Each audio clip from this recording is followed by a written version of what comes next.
Welcome back to What Arty Noobs with General Disturbance. This is the 212A, it's the Tier 9 Soviet SPG. This one's located on the south spawn of Prokhorovka, and it's under the command of johanonperkele, and he's just said, hello! Game on! Well, you don't need to look far to see 3 marks of excellence on the barrel of that 203mm howitzer. Yep, he's the 3 marker, and there's quite a lot of 3 mark Arty around. Okay, he's ready to go. Just loading the shells in. Hasn't decided to move very far, but he's actually looking for signs that the enemy is in residence. Notice he looks for the hedges and the fences, because there's always a good chance that he might actually spot something which gives away the presence of the enemy. Okay, he's got the concentration skill working, and he's about to lay around down on the contender. And he does get a splash, but doesn't get a direct hit on that one. 115 hit points. This howitzer is capable of 900 alpha, 52mm of pen. And that's with the standard rounds. 10.4 meters on the burst radius, between 12.5 and 28 seconds of stun. But with the extra H, it can do 1200 alpha and 65mm of pen. But you have to get the shell a lot closer to get some serious damage. It can be quite effective if you are very accurate. That was a direct hit. The contender suffered 234 hit points from that one. Now we've noticed that they've got an ELC who's gone south of the bowl just to see if he can get a spot. We didn't get a 6th sense go off, so he didn't see us, even though we're right out in the open at the bottom of the map. That's because you'd have to come a little further south in the bottom of the map for a light tac to spot an Arty right at the very back. Bounced out in the Rambo, went overshot, went behind him.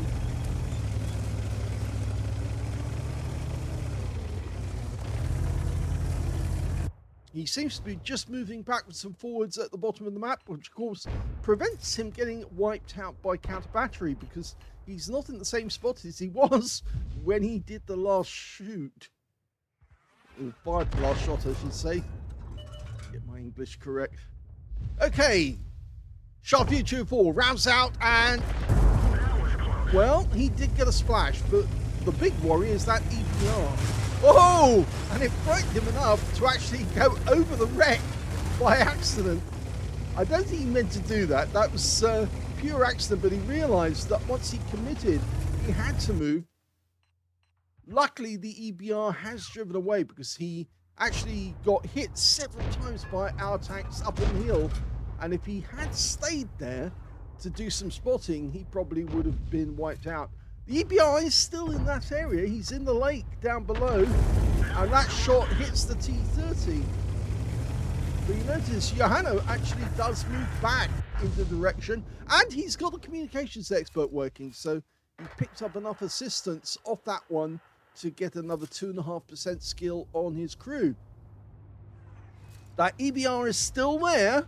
He's still threatening to come across the railway line. In fact, he's actually going to go up the hill and try and attack our guys at the other side. And yes, Johanno's moving closer and closer to the west side of the map. In fact, I think our teammates at the bottom of the hill decided that EBR has to go. Looking at the ELC in the bowl, stationary, which is very unusual, and the EBR has been wiped out, so there's no longer threat from the east side of the map. But the enemy is starting to come over the hill now. He decided not to shoot at that ELC, which is surprising, because the guy was stationary. Instead, he's actually going after this guy here, the Contradictious, one of the twin-barrel British tanks. Rounds out. Direct hit on the side for 341.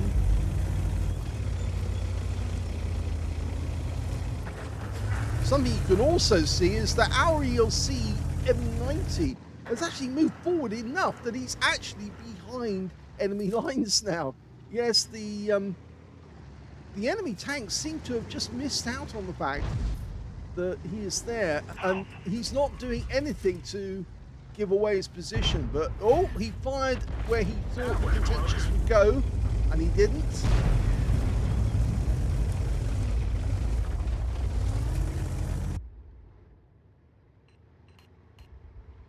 As far as we can make out, the ELC M90 is still sitting in the bowl. Our ELC can't see him, but that might be because there are trees and bushes that are in the way, blocking the shot. As you can see, there is a bush slightly to the left of the reticule. There it is. And yes, he's probably in that. And it's a good bet that Johanna's going to put a round onto that bush. Oh, and the ELC comes out of the bush and gets completely wiped out by our A phase 1. So, yes, well, he didn't have to waste the shot on that, but it was the correct decision. And there's somebody behind that tree who just saw that tree shoot a tracer. And, of course, it was one of the enemy Arty, a GW Tiger P or an M53, M55.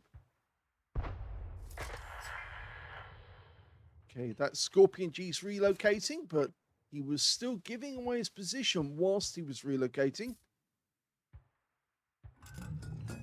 And the contentious is making a beeline for the crossing. And again, that's a mistake to make. Don't try and make a beeline. Try and go around the houses, so to speak. If you give away your direct attention, it's much easier to judge exactly where you're going to be at a future time. And then all you need to do is line up a shot on them, wait for them to drive straight through that spot, and then hit them hard. Suddenly turned in our direction. We just saw the tracer from one of the Arty. CC1 Mark II's lined up, routes out, and he didn't pull back as expected, but he did take some sizable damage, and now he's a one-shot.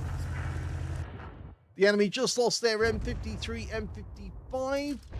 CC1 Mark II goes down to our Tortoise. The Scorpion's still there, and we just saw the tracer from the GW Tiger P. And the Scorpion goes, as he's just a little bit further over the road. Nope, decided not to take that one. He's going for the TVP instead. Yes, there's the GW suddenly came into view. That was a direct hit, surprisingly. He got the rear of the vehicle for 373. He could start moving up now. In fact, there's every reason for him to move forward. Now, I got told off basically the other day because I submitted a replay to Steve Walsh for him to guess the win 8, and he did get it right. He got my win 8. He didn't get my win rate on that guesstimate, but he did say that I should have moved forward after I'd completed towards the end of the game. And yes, I should have. That's quite correct. I do advise people to move forward if they get the chance to get close to the enemy, cut down the reaction time, and also to ensure that you can take advantage of the shorter distance to hit the enemy hard. Okay, it's loaded. There's only 2 enemy tanks remaining, the Contradictious and the Chieftain T95. And there's the Contradictious. Rounds out. Well, that was a direct hit and penetration for 916. And the Chieftain went down. And there's the last remaining enemy tank, the Contradictious. Still got a number of hit points. In fact, it was the Chieftain got hit for 916, not the Contradictious. Rounds out. He does kill our tank. The ELC M90 went down, but the Contradictious is a one-shot for anyone now. So let's hope... Oh, he has gone. So that's the end of the game.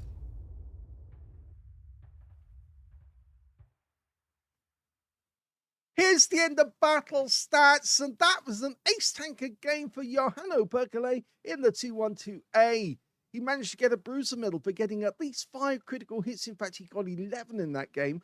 And he got the Confederate as well for hitting more of the enemy than anyone else on his team. At least 6 tanks subsequently killed by other teammates. In fact, he didn't get a single kill himself in the game, but he certainly caused a lot of kills to the enemy because he stripped them their hit points just before they got wiped out. His win rate was 2,772, which is Unicum standard. Let's have a look at team score. He didn't get the highest damage in the game because there was a TS-54 in our team who was being very active indeed. That guy got a top gun and 3,773 hit points of damage. That's the high score, but it wasn't a high caliber because he didn't get 20% of the enemy hit pool. Second place was johanonperkele with 3,283, and the third highest was the Object 705 on our team with 2,347. When it came to kills, we can see, yes, straight away that TS-54 with his top gun picked up 6 kills. 2 kills went to the Tortoise on our team, the G-Saw and the ELC M90, and he got a patrol duty in that game as well for spotting the enemy and being the only one spotting them while six enemy tanks whilst they were being damaged. And on the enemy team, their Chieftain T95 did get 2 kills and, of course, got a Leather Slaves medal in that one. When it came to base XP, we can see that, yes, it's the TS-54 again. 1,258 went to him. 1,213 went to the ELC M90. And then johanonperkele picks up the rear at third place with 1,097. The only 3 players in the game who managed to make it over 1,000 base. He fired 15 rounds, kept active, also tried to keep his barrels hot. There were a few pauses where he tried to make up his mind, am I going to shoot or not? He didn't fire at the bush where the ELC M90 might be, but it turned out he wasn't there, so he did make the right decision not to shoot at that one. He got 5 direct hits, 1 penetrating shot. That was the Chieftain, actually took that round, over 900 hit points, so yes, that was a big hit, that one. 14 splashes, 3,283 hit points, I should say, all of it at more than 300 meters. Damaged 80, the enemy killed 0, and he also got 59 hit points of damage assist and 1,748 stun assist of 15 stuns, and that was enough to get the ace tanker. On a premium count, he actually made a profit of 141,921 credits, and that included a 120,000 bonus out of that game. He also picked up 4,113 experience points out of that one as well. So very good game. Not too long, actually. It took 2/3 of the time it would normally take, but I think the team was good enough to actually withstand the attacks by the enemy and gently push them off and start moving into their general direction. And yes, I think the enemy gave up to a certain extent. They actually started retreating, pulling back, because they weren't comfortable. And Johanna was certainly one of the ones who was actually making them uncomfortable because he was so accurate with some of his shots. Hope you enjoyed that replay. We've got some more coming up with johanonperkele in the 212A. When you've got a 3-marked Arty, you tend to play it a lot.